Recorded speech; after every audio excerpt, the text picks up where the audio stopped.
નમસ્કાર દર્શક મિત્રો, આપ જોઈ રહ્યા છો કેબીસી ન્યૂઝ। હવે જોઈએ અગત્યના સમાચાર।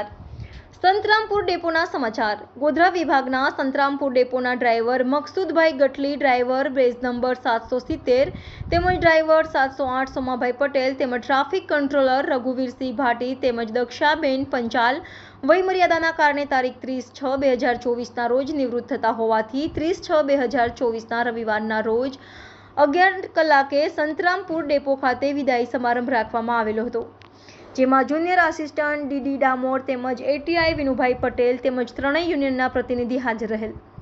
મજૂર મહાજન યુનિયન તરફથી એમયુ ઘાંચી 96-3 વીએસ સૈદ ઉપપ્રમુખ ભારતીય મજદૂર સંઘ તરફથી મહેન્દ્રભાઈ 96-3 દેવેન્દ્ર બાપુ એકમ મંત્રી કર્મચારી મંડળ તરફથી ડીડી ડામોર સાહેબ હાજર રહી ફુલહાર તેમજ શાલ ઉડાડી પ્રોગ્રામ પૂર્ણ કરેલ, તેમજ સંતરામપુર ડેપોના કર્મચારીઓ પણ હાજર રહેલ। અહેવાલ TCRT ફર્ટ, કેબીસી ન્યૂઝ, સંતરામપુર। કેબીસી ન્યૂઝને લાઇક કરો, શેર કરો, સબસ્ક્રાઇબ કરો, બેલ આઇકન પ્રેસ કરો, જેથી આપને નોટિફિકેશન્સ